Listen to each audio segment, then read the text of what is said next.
Geez, Reece, I don't think we could have timed that any better just as we came to the end of that great track. And what an awesome opportunity to be able to join us here on Fast Format with Before You Bid. Reece, great to see you as always. Mate, let's get a bit of an update about what's happening in the Before You Bid world before we start today's webinar on Fast Format. Mate, good to see you again. Happy New Year. It's been for a few months since I probably don't need to say that, but I hadn't seen you yet. So, but yeah, mate, big things coming on Before You Bid. Really focusing on that buyer seller data. So between everyone who downloads our reports, and you've got the slide there, finding out who are these people who are downloading the reports and actually have something properly to sell. I know you spoke this morning. It was interesting on your Monday focus about triggers, and I think this would be one of the best triggers you can find out there. And it's really interesting conversations that, what great agents are really doing now is they're trying to streamline the entire sales experience. But naturally, you can see more of the things that are actually happening just before the consumer moves that position that they're either going to buy or ultimately they're going to go and sell. And the easy way to do that is to smooth out the transaction, right? And to get rid of any of the challenges that a buyer may actually face. Get a copy of the pest and building reports done. Those people that are buying those actually show real intent. Recently got some great data around, what actually happens with those consumers that actually go on to become sellers. And naturally, those people that literally have higher intent as the buyer, which is a great listing presentation tool. Talk us through, this is actually what's happening now, that when someone actually goes to buy a copy of the report, what happens next? Yeah, so we did an analysis of about 1,500 people who downloaded reports and checked what they did over the next 12 months. And about between 20 and 30% of them had something to sell and did sell within that 12-month window. About 20% of them did sell. So now we're really working on facilitating these names back to agents and saying, okay, well, Josh Fegan did download the report. He's also got something to sell. So in the checkout process now, we're asking them whether they have a property to sell. We're getting that addressed. We're offering them a discount so they've got more reason to tell us the information. And then we'll be able to facilitate that back to the agent and say, look, this person isn't just your hot buyer for this property. It's also your hot buyer for hot seller for your potential next listing. Awesome, Reece. Well, so great to have you join us today. We're going to check in with you as we come to the end of today's webinar as well. But let's get on with the show of what is Fast Format, where we actually get you ready for what's going to be happening in 2024. And the big lesson, without a doubt, is to make sure that you realize that this is really a great game of intensity. And one of my great quotes of all time at the moment, in the short term, you're as good as your intensity, but ultimately in the long term, you're only as good as your consistency. And this is an important part, when we're doing a call session or we're there inside of a listing presentation, we've got to be really intense with the client to be able to go and win that particular piece of business. And naturally, as we start to then shift that conversation, when we're going to go out there into the marketplace and be really good at what we do, consistency is going to be the major driver. So naturally, what we're going to do today is we're just going to get you to think that it is actually your job to really set the vision. And this is important inside of any business, because I know a number of people right now are sort of saying, Josh, we're maybe 2 weeks out maximum from listing any properties that are actually going to be transacting before we actually get to Easter. Then after that, we've then got a short week and then another short week, followed by maybe 1 or 2 weeks worth of school holidays, depending on your state, territory, or country, which then leads you into a position that naturally you've got Anzac Day and then my birthday. So it's a very big month in April, and potentially that's going to be a very disruptive month for residential real estate agents. So our job is to get you really clear about what it is that you want. And we're going to spend a little bit of time up in the vision and then get you to think about how you actually go to play the game. And the lesson is that ultimately, the more committed to the goal that you are, the more likely that that goal will actually happen for you. So what we look at is that ultimately you do set the vision. Your partner doesn't set the vision, your principal doesn't set the vision. No one else sets the vision for you more than you set the vision. And so it's important that you start thinking contextually around what you can do to go to perform at your absolute best. And 98% of success is constantly doing those boring things that no one else sees. 2% is visible and exciting. So that's all everyone ever talks about. We always see the auctions and the sold stickers on Instagram. We never actually get to see the number of people that maybe hung up on you on a call, and the number of calls that were made that were never answered, or ultimately all the hard work that goes into actually putting a deal together and it fall over at that last minute because of a term or a condition that literally could not be met by the buyer or ultimately by the seller. As a part of that, it's really about you getting clear about what you're actually worth on an hourly basis. And I say to people, think about it this way, that let's assume, for example, you've got to get clear in your business planning that there is not 52 weeks anymore. What we actually know is that there's only 44 weeks in a year. And the reason why we say that is we want you to have 8 weeks worth of annual leave, or 8 weeks where ultimately the market can be a little bit challenged. And that could be anything from a natural disaster right the way through to an election or a geopolitical event in the current environment. And what I'm saying to people is if you start to think like that, there's only a 10-month year or effectively 44 operational weeks, then it means that you've got to go to perform at your absolute best. I was in New Zealand doing a tour 2 weeks ago. A lady came up to me and she said, Josh, but in my employment contract, it says that I only get 4 weeks worth of annual leave. And I said, yeah, but that's exactly right. But ultimately, you've got to remember that inside residential real estate, you're paid based on your results, not based on the time. And so that's where you've got to get clear about what it is that you want to be doing in order to be able to go and build a really significant business. Now, as a part of that, there's only 25 billable hours on a weekly basis. And if you start to think about that, only 25 hours of billable, well, the rest of the time you're doing all sorts of things associated with compliance and marketing and market knowledge and prowess and all of those things. To actually work out your hourly rate, you just take what you'd like to earn in your GCI. You then go and divide that by 44 weeks, divide that then by 25 hours, and that will actually get you what your hourly rate will be. So as an example, if you're someone who's striving to write over $1 million in fees in the residential real estate market, you divide that by 44 weeks, go and divide that by 25 hours, and that means your hourly rate is over $909 per hour. That does go to show that literally you've got to start to think and operate at that level. Now, you don't walk up to someone and say, hey, by the way, I'm worth $909 an hour, but you certainly do understand the importance of being able to iron out any inconsistencies and to really get clear about your process, about what it is that you do as a great residential real estate agent.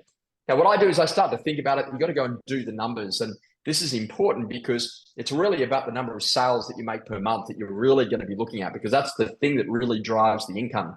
So if you're going to go and make 4 sales a month, then how many listings would you need to be getting a month to make those 4 sales?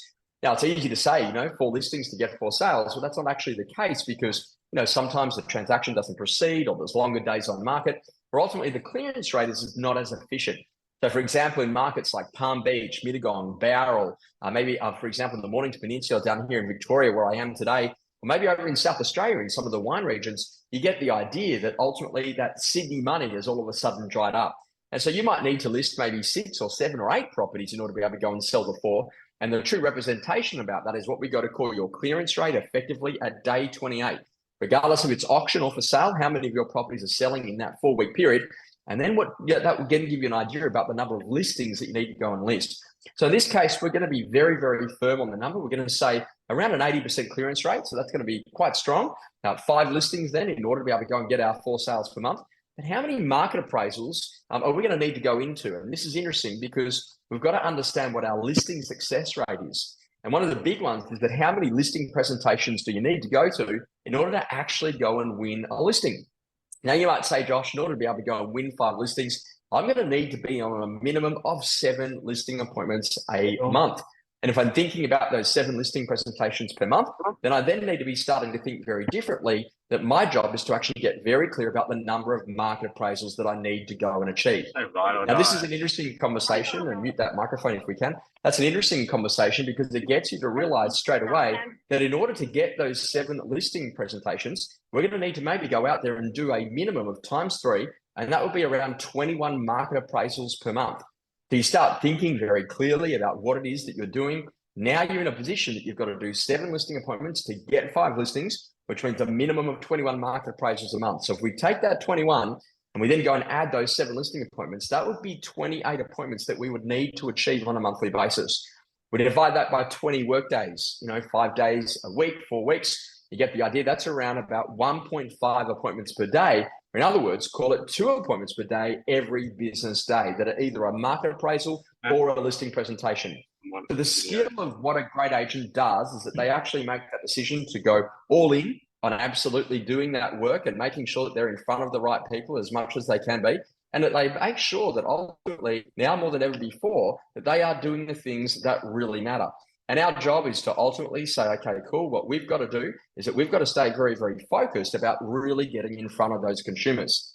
Now, as a part of that, once you've done the numbers and you've got to your minimum of your 28 appointments, or for example, 20 work days and 1.5 appointments per day, that gives you something to really go and focus on in order to be able to go and perform at your absolute best. And the lesson for me is a very simple one, is that then we've got to get very clear about whether or not we're going to go and chase the activities, whether or not we're focusing on the outcomes, and what we're actually doing to go and achieve the results.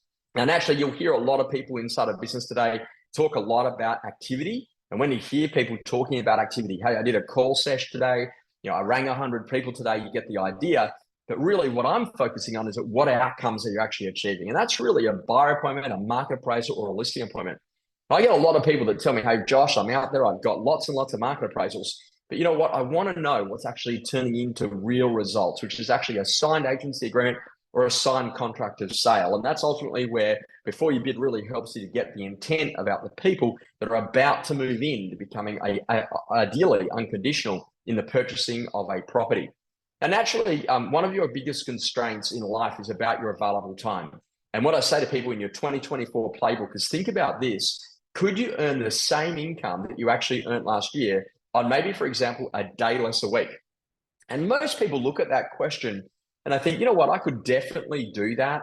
Well, then if that's actually going to be the case, you're probably going to have a look at productivity, performance, and improvement. So that's about getting your days on market shorter, making sure that literally all of the issues are ironed out, trying to only sell properties in unconditional sale methods or approaches so that naturally you can actually sign up that consumer and really have that transaction come together.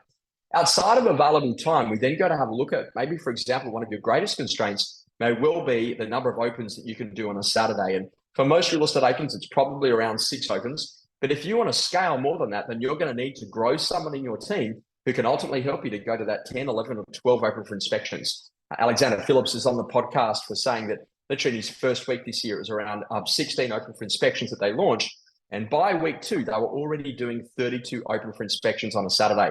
And that's a really important thing. How do you weed out all of those buyers? Well, the reality of it is that those that are in a position, they're getting copies of contract, they're registering to bid at an auction, they're making offers on properties, they're buying copies of pest and building reports. You get the idea. And that actually is how you thin out who the real buyers are inside of your marketplace. So if you want to open up capacity, you've got to go and add someone to your team. Outside of that, it's actually also to understanding, and something that's very sacrilege here in Melbourne, but maybe potentially doing auctions on Saturdays actually restricts the number of open for inspections that you can do on any given Saturday. And that's why we've seen a big move towards twilight inspections on Monday, Tuesday, Wednesday, Thursday, and Friday nights after work, particularly in the summer and the spring months. And also, too, the conversation around in-room auction events to actually help us to be able to handle that capacity and to pull those auctions away potentially from a Saturday to allow you ultimately to be able to do more open homes. Again, that's only a problem if you are actually at the edges of your potential. Now, ultimately in business, it really comes back down to understanding the answer to these 3 very simple questions. And they are all about, the first question is that how do we actually go to generate our leads? So as a great business owner, you've got to get very clear on that. As a great salesperson, a great property manager, a great BDM, how do you actually go out there to generate your leads? And the best lead source in the country, without a doubt, is people that are in a position that they're going to open for inspections. So once they've gone to that open for inspection, what actually happens next in terms of the customer journey? BYB Assist is a great example of that, about what people do is that they then receive not only a text message, but that allows them to click and to buy a copy of the pest and building report, to request some assistance from a finance point of view, to book in for a market appraisal. And all of those things can actually happen as automated outside of you just having to do the call back on Monday. Of course, we like you to ask the great questions when you're there at the open for inspection. You know, have you bought locally before? And what are your plans for the existing when you buy the next? And if you can do more of the heavy lifting at the open house and actually book the market appraisal, why wouldn't you, to take all the pressure off what's actually happening on Saturdays? The second part after that is that then how do we actually go to win our listings? What we know is a really important conversation is that when you're inside of that listing presentation, you need to have the right dialogue and approach to allow people to feel confident to use you as their real estate agent. So, Mr. and Mrs. Owner, so lovely to see you here this evening. Before we begin, let me ask one very simple question. And it's just this, how can I help? And that little question, how can I help, allows them to tell you exactly that, you know, what, we've got a job relocation, we're moving to Noosa, we need to make it happen quite quickly. And then the second key question, have you already selected your real estate agent? Well, yes, Josh, we've made the decision to go with you. That's why you're here. If you knew that literally by the second question in the listing presentation, they had chosen you, would that change the way that you fundamentally operate as an agent? And this is really about getting the systems right. And then ultimately, what do we do to go to sell our listings? And so this is about a structured sales process where we understand exactly what it is that we're doing, to be able to help consumers to make decisions faster with full transparency inside of that sales process. And this is an important conversation for what you do in being a great real estate agent. Now, today's an interesting one because Brené Brown, she says in this great quote that clear is kind and unclear is unkind. So what you've got to do is you've got to get to real clarity about how your business actually works, and particularly when it comes to your lead generations. We're going to spend some time there, and we're also going to talk a bit about how you go to get some higher fees. So we operate using these things called SDMs. If you haven't been in much of our training before, then you'll certainly be aware that strategic, tactical, and measurement is a massive part of what we do. So that strategy, tactics, and measurements, SDM charts, are a big part about actually building a great business. And so for lead generation, we actually just build this out and we say, okay, the first key thing is you might say, Josh, I am massive around doing great buy work. And the way that we do that is lots of open homes, lots of private appointments. We do callbacks, 10-day callbacks, just sold callbacks. And we know that on any given Saturday, we'll do 5 open for inspections. We'll meet about 5 buyers. There's about 25 buyers that we're going to get to meet. And around 10 of those people are going to own. 3 of them are going to book in for a market appraisal. And 1 of those will turn into a listing. And if we do that successfully for 44 listings, 44 times a year, that's 44 listings inside of the business. Now, as we progress, we then start saying, well, Josh, now I'm going to become a real master of my market. And I've got lots of data sitting inside of that database. And that's past market appraisals, past clients, buyers, sellers, people that we know that live in a street. And so what we're going to do is we're going to get really good about market activity. Every day we go to the major real estate websites, what's been listed, what's been sold in the course of the last 24 hours, and how does that actually relate to those people that are sitting inside of that database? So daily, we'll do 5 to 10 quality calls. Hey, Hannah, it's Josh. I thought I'd give you a quick call. Number 6 in your street's just been sold. It made $1 million. What does that number in your place is worth? Did you want us to pop out? Hey, John, I thought I'd give you a quick call. 36 Jones Street's just come on. It's very similar to yours. That property, when it sells, I'm going to let you know what it sells for and what it makes. How are things with you guys? Hey, Cindy, I thought I'd give you a quick call. The reason for my call today is I want to let you know a great 4-bedders has come up in your area, and it is the perfect home for you to upgrade into. Let's get you down, go and have a quick look at that one and see what you think. And again, if you're doing that to somebody who's maybe got a 3-bedroom appraisal and they go to buy that 4-bedroom home, then naturally you will progress the 3-bedroom home to market. So we do that. 3 appraisals a week turns into a listing a week for 44 weeks of the year. We know that we've got a huge number of what we actually go to call market appraisals sitting inside of our database, all the just listed and just sold type things. We know that every appraisal that we've done is now incorrect. So we're going to get on the phone and reappraise all of those people. And naturally, we're going to be in a position that we're talking a lot about the activity. And if we do that really well, there'll be a weekly review, 5 to 10 quality calls. That'll lead to 2 market appraisals, 88 appraisals a year for 20 listings a year out of that. And I see a lot of people, for example, I say, hey, just write down the heading November. And I just want you to write down every market appraisal you did in November last year. And if you're like any of us, you won't be able to remember any of them, which goes to show you the discipline of a weekly review about all of those market appraisals you've done in the past, where you read through the list, you read through the names of those people, makes a big difference on the inside of the business. Then we're starting to think about what we're going to do with our past clients. Just listed, just sold calls as it happens, and a high quality annual checkup where we're getting in front of people and having some conversations. Say, hey, Reece, congratulations. You've owned your home for another year. You're now due for an annual checkup. That's where we pop out, give you an idea on the value, and it might help you to make some better decisions for the future. If your business has 500 past clients, you do 50 annual checkups a month, that 10 attend, 2 of them move to list, and maybe you can get 24 listings a year just coming out of that one particular lead source. And obviously, we've always got the landlords, an annual checkup, just listed, just sold calls that happens, landlords first. But what we're trying to do is we're having that great conversation with them. I just get on the phone and go and ring them and just have that. And I just say, hey, Hannah, it's Josh. I thought I'd give you a quick call. I know that you're one of our landlords. We wanted to say thank you so much for allowing us to be able to assist you. I just want to ask you a couple of quick questions. Did you have an appetite to grow your portfolio this year? And if you did, would it be okay if we add you to the landlords first? And did you happen to have any other properties on your portfolio that we're not currently managing? And if so, what would it take for us to have the opportunity to manage it on your behalf? And Hannah, one thing I noticed is that we've never popped out to your principal place of residence to give you an idea on what it's worth. I'm just wondering, would it be okay to pop out, give you an idea on the numbers, so then you can make some decisions for the future? Now, again, this is such a simple set of methodologies. And like a buffet, you don't have to do them all, but you do need to get very, very clear about those 1 or 2 that's going to make a massive difference on the inside of your business. As a part of that, what we know is that buyer transfers from one campaign to the next are going to be very important this year. So if you've just sold a property on the weekend and you met 20 buyers at that home and 1 bought, what are you doing with those other 19 buyers? How do you transfer them on to another listing? And this is where we're going to see that whole idea. Now that this one's been sold, here are 3 others for you to consider.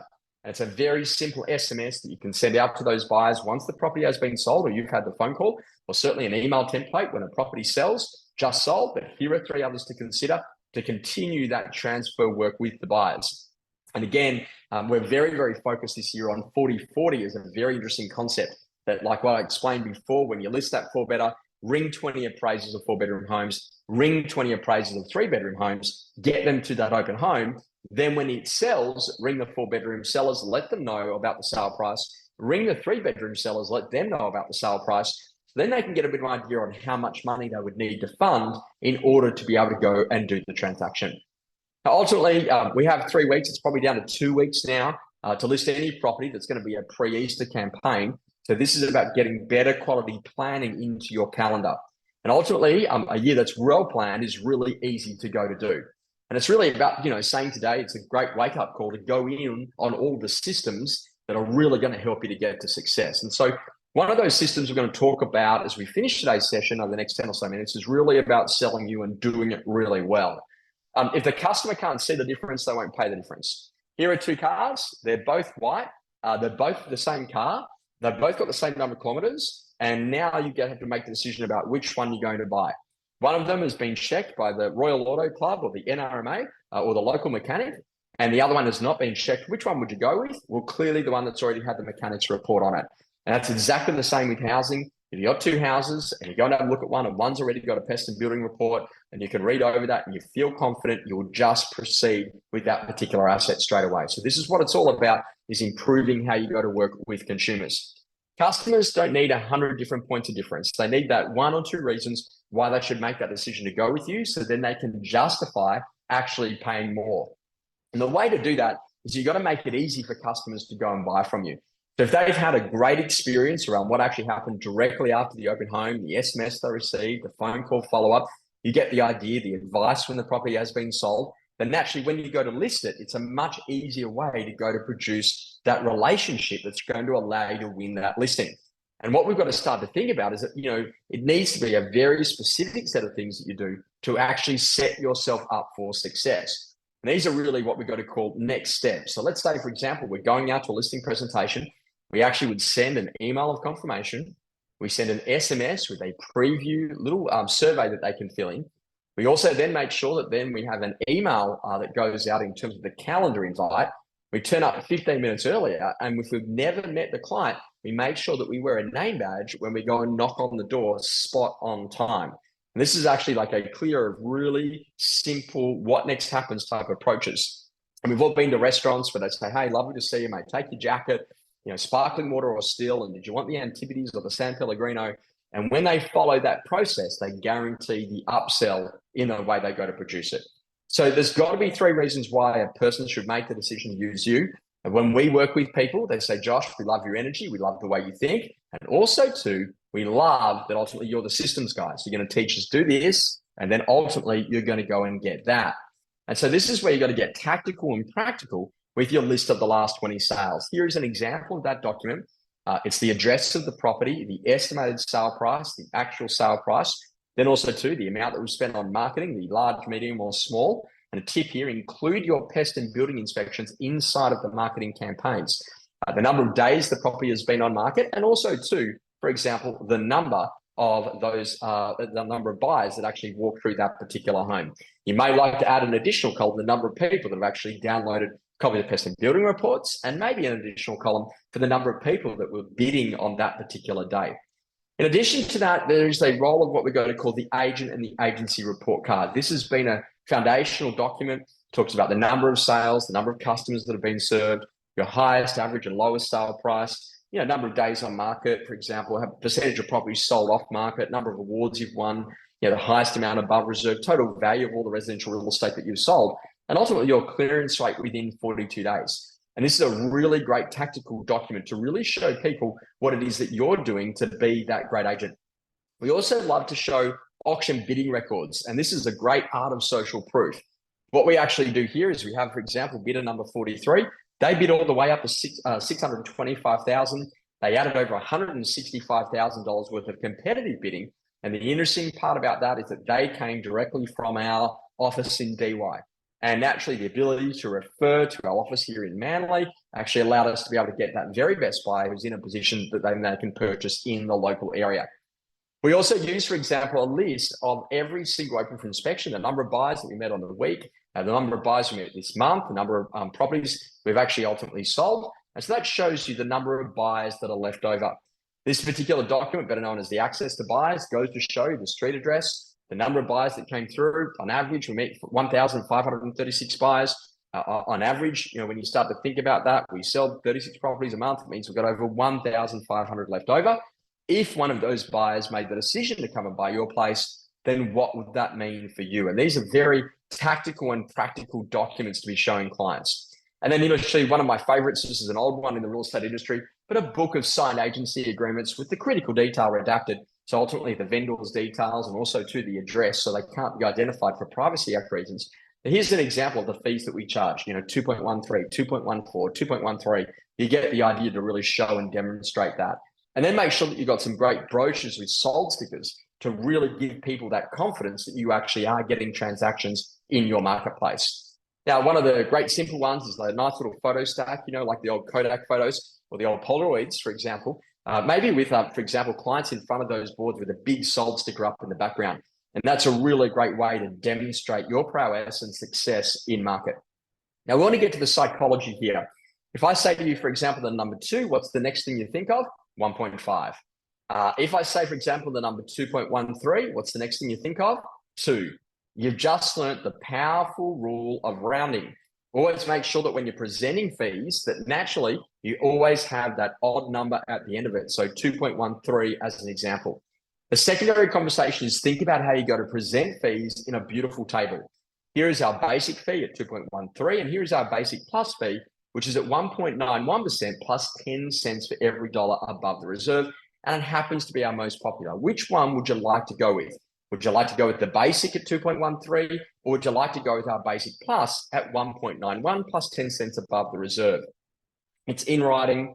The 2.13 makes the 1.91 look a lot better. And that's much better than what's happening in some of our city environments where some agents are having to fall closer to 1.6 or 1.7, because of the perception of the competition in the area.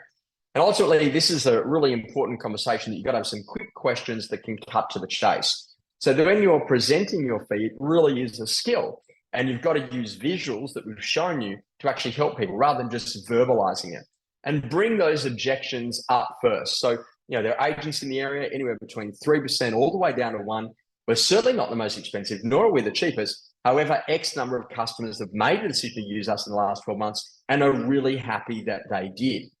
Also, in addition to that, if we could agree on the fee, would you use us? You're at 2, Josh. The other competitor is at 1.5. If we could agree on the fee, would you use us? Yes, we would. Well, why is that? Because of your marketing prowess, because of what you said about the pest and building reports, you get the idea. Then that can really help you to make sure that you go and hit that level of success. Now, beyond that, it's also about saying, okay, great. When you're working with people, find out why they want to use you. We just found it really easy as a part of that conversation. And then ultimately, if you get what you want, would it be okay if I get what I want? And this is a very simple dialogue and a great conversation to have to really get to some level of agreement. And what happens if I do this? I won't charge you a fee at all in any way whatsoever until you get the price that you want. And if you don't get the price you want, I won't charge you the fee and you get to retain ownership. Would that be okay? Again, a very simple, straightforward dialogue to get commitment from the client. Now, Mr. and Mrs. Owner, I can't comment on what others may charge us. I've never sold with them, so I don't actually know what they do, but I know what we do and I know that we're worth it. And this is ultimately, what would it take for you to give me a go? Just very simple humility to allow you to go and win in that lounge room on a regular and consistent basis. And you've got to remember that difference might be $5,000. Why don't we just have that to reserve and let's ultimately get the buyer to pay for it? And it's just these simple little things. Could you write the same amount of money that you wrote last year on a day less a week? And of course you could. It's always about productivity and performance. And ultimately, is it a system or a person that you need next to really go and unlock your level of potential? So there we go. That's our fast format for today. It is exactly as the name suggests. It is very fast. And Reese, if you happen to be around, I'm lovely to see you there. Hey, what were 1 or 2 key points that you really loved out of today's session? Mate, the one I love was the social proof in the listing presentation. I know a bunch of agents, we actually built some functionality around exactly this, and now printing off the people who download our building and pest or strata reports and taking that into listing presentations and say, look, we can put it on our own domain, but why don't we, before we do that, get these 14 people to come and check out your home because they are the hot buyers in our market. So they're using that to win in the living room. I just think about this, Rachel. At the end of the day, my job is to do a few things. I got to get you sold. I got to maximize your sale price. I got to make it easy for you, and I got to reduce the risk. And mate, the last thing that I want to do, get you a great offer, and then have it fall over because in a week's time they get a pest and building report, and there's something adverse in that report, and a $5,000 issue ends up being a $100,000 negotiation item. It's just one of the little things that we do in our agency that makes a big difference to allow us to make sure that we can minimize the risk, get the pest and build up front, make it easy for consumers. So lovely to have Before You Bid as our event partner today. Thank you so much for your energy and efforts. And guys, make sure that you have a chat with the team and reach out to them. We really hope that you enjoyed today's session. We tried to pack a lot into that, getting the vision right, clarity about your prospecting and the way that you've got to generate your leads, but also too some great conversations around how you present your fees to ultimately earn more in the lounge room, maintain your margin, and to actually make great income this year. Reece, we're going to be back later on this year with more of these fast format sessions. Thanks to Before You Bid. Thanks for your support, mate, and we look forward to seeing you next time. Cheers, everyone. Thanks a lot.